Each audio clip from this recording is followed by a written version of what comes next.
Welcome back, subscribers, and hello YouTube viewers. On this occasion I've just pulled up at a town with no name. Now that can only mean one of two things: it's totally deserted, which I don't believe it is, not at all. I can hear in the background a lot of construction taking place, or someone's just knocked down the sign that tells you where you are. So I'll find out what this town is, but unfortunately this is one of the towns that was hit pretty hard during the Civil War back in the 90s. I have had the chance to talk to someone, and they've sort of said, look, it's not cost effective for them to rebuild some of the damaged properties, even the school, while others have sort of decided to remain and rebuild, which is good to see. We'll have a look around. There are a lot of signs of the Civil War that they did have, and this is probably just an example of all the towns that were affected. This is an inland town, so we're not on the coast. We're not that far away from the coast though, and I'll show you this particular town, and I'll tell you what the town's name is if I can pronounce it correctly. Now the first thing that made me stop here is the I believe this to be a service station back in the day, and you can still see the holes that are in the building, and obviously the business has not returned. There is a bus shop, a bus shelter, and the house behind, I'm not sure if that's a victim of the Civil War or not, but we'll find out as we go around and see what we see. Now I've just spoken to a guy on the road, and he said this town is called Čista Mala. Now Čista, to me, interpreted or translated into English, means clean, and Mala means small. So clean, small, if you had to translate it, I guess. I could be wrong, but Čista Mala is what he said the town is called. So we'll double check that because we're not sure, and he's not a local guy. He just stopped, and I just asked him if he knew what the town was called. So we'll continue on with the little tour. Now as we approach the more central part of the town, just to give you a heads up, I've already driven through, and there's a few things that caught my eye that's sort of got me to stop. And you can see that there's a fair few buildings that have been hit pretty hard and have been destroyed quite severely. Now I don't know if that's all as a result of the War of Independence that Croatia had, or just age has caught up with it, but once you go around this corner you'll realise, this makes a little bit more sense, that this town did cop a lot of hiding during that war. Now also, if you look at that house, and that house looks relatively new, as in 80s, 90s built, and you can see all the bullet holes up towards where the satellite dish is, and that's been able to be recovered. Maybe they've left the holes there as a reminder of the pain they went through to get their independence. So this has copped a hiding quite badly, this one, but this is a lot older than the one you just saw. But you can hear them with the whippersnippers going in the background and chainsaws. Another house that looks like it's been spared, but just old, I guess. Or maybe it's been repaired since, and the occupants have moved on. This one's pretty much had it, this one. I like the steel bars in the window. That's pretty serious stuff. Maybe it was the old police station and the lockup. Now this is the cemetery here, and you can see a lot more gravestones that are relatively more modern. I won't go in there. I don't think it's appropriate. I think the that war that they did have is still fresh in the minds of many, especially the older people. And that's the other thing I've noticed, is the people who are in this town are a lot more elderly. They're closer to their say 65 plus, and were probably young men during the time of the war. Now this is the main reason why I stopped. Now that's the school of this town, and it's absolutely taken a hiding, which we'll go and have a look. Just got to cross the road without getting skittled. The other thing I've noticed is Croatians like to drive their cars beyond the speed limit, and those on those adventure motorbikes, wow,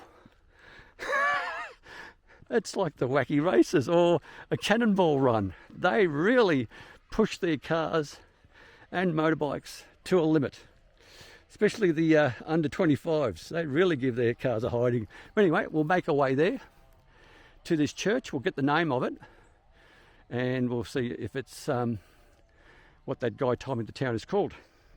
So the guy was correct. It's called Čista Mala, clean, small. That's how I interpret it in English, or a small, clean town. So that's been riddled with quite a lot of bullet holes. Why people target schools is beyond me. And no one's come to repair it, and they've just left it the way it is. I'm sure it must have been a great school in its day, and we'll go see if we can have a look inside. It does look totally accessible. This is their back sports field, basketball courts. It's probably left the way it was from the 90s. So we'll go in through the front door if we can, and let's see what we see. So you can see all the bullet holes. There is a sign there. I'm not going to read it because I have to sit there and sort of spell out each word to get the idea of what it actually says. So there's no doors. Definitely an abandoned school. I'm assuming the bathrooms are straight in front of us. The main lobby is what I've just gone through for the school.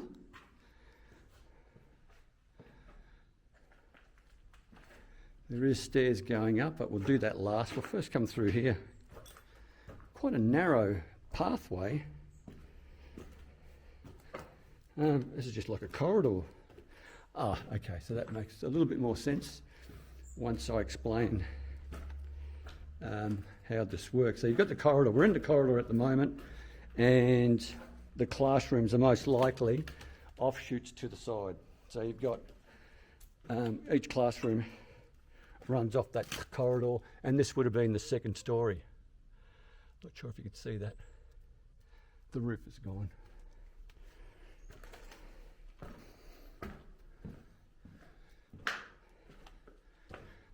So yeah, so each doorway that runs off this hallway is the classroom.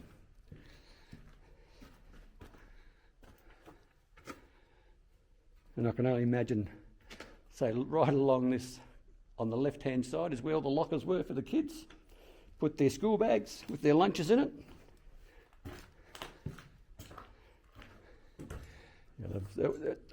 It's been severely damaged by the war, just by what you can see on the outside, and then someone's come in and stripped all the copper and all the electrical wiring, as it was probably pointless to rebuild this. Now I can only assume that the kids have all been sent to another school where it's a lot more modern, and this is just a reminder. So there you go, that's the school. So there's the cemetery and the church that's next to it with the bells. And as you can see, with that particular house we're looking at right now, I'll try to zoom in a little bit. You can see where they've patched up where all the holes are, and I'm only going to assume it's been riddled by some sort of bullets. So there you have it. I'll get the drone up and let's see what we see. So here is one more house Look, the place has quite a number of buildings that have been destroyed beyond repair. And when I mean by destroyed beyond repair, it's just not financially viable, I don't think, where you can probably build a similar house, newer, with probably better insulation and all that sort of stuff. And I think that's what people have done. There's actually quite a number of modern homes in this particular town. So it's not in the centre of the town anymore, which is, I guess, the old part that got hit pretty hard. But they've moved sort of to the side streets to build new homes and whatnot. Now, this thing here, not sure. It's got all tiles right around. So was it a kitchen? Maybe it was a place where you could come and get a meal back in the day. Not sure. But I've noticed that all the houses that are on the main road, where it does appear to have been affected and hit by weapons or shrapnel or whatever it is, they've all got brand new rendering, or so it appears. Because when you look at it, they only do the rendering to the front portion of the house to maybe cover up what damage was done. And they all look really nice. But once again, it's a very peaceful town. Quiet, very tranquil, heaps of olive trees, but that's nothing new. Every town has just thousands of olive trees. So I still don't recall if you can get olive oil from Croatia in Australia. Now I'm going to guess and say you probably can, but they're not being sold at Coles and Woolies. But here we are. So this is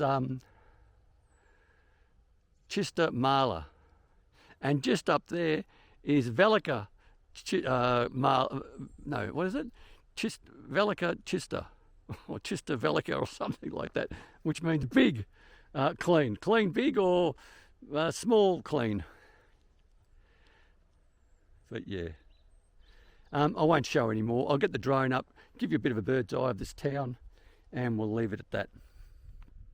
Now, I've just stumbled into this while I'm getting the drone prepared, and it does look like a war memorial for the Second World War.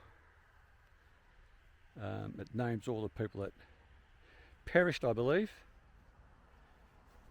And I thought I'd better include that as well. And once again, we're directly opposite the school.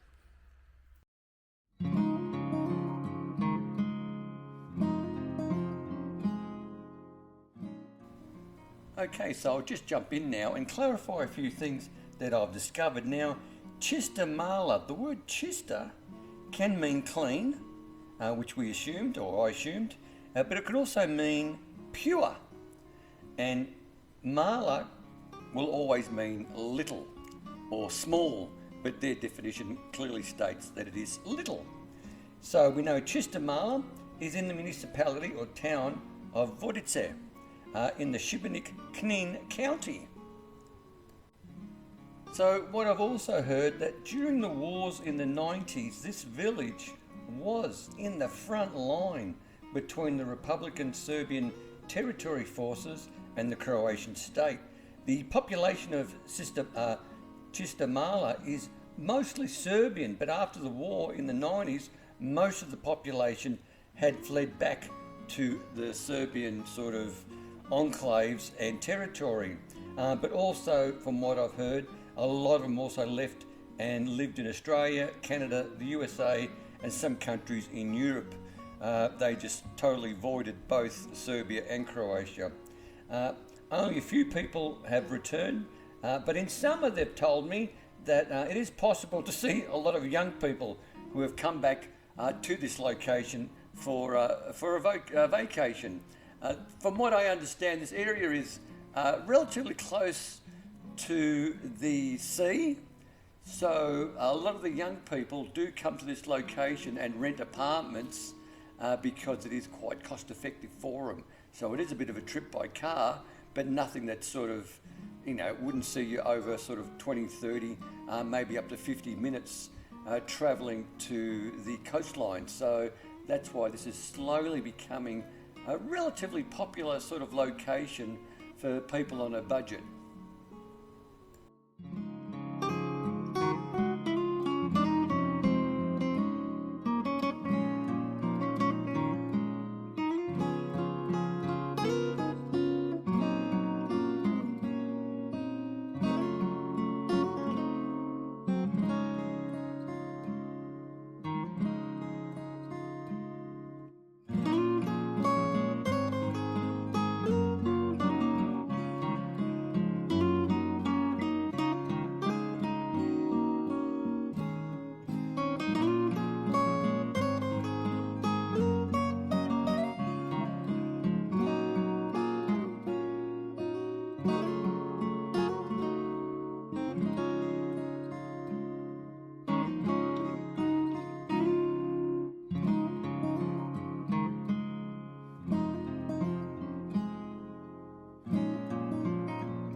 So once again, if you do like the video, by all means, click on that like button or that thumbs up icon. Please consider subscribing. Subscribing does not cost you 1 cent, but it helps out the channel immensely. But most importantly, Stay safe, commute safe, and have a great day.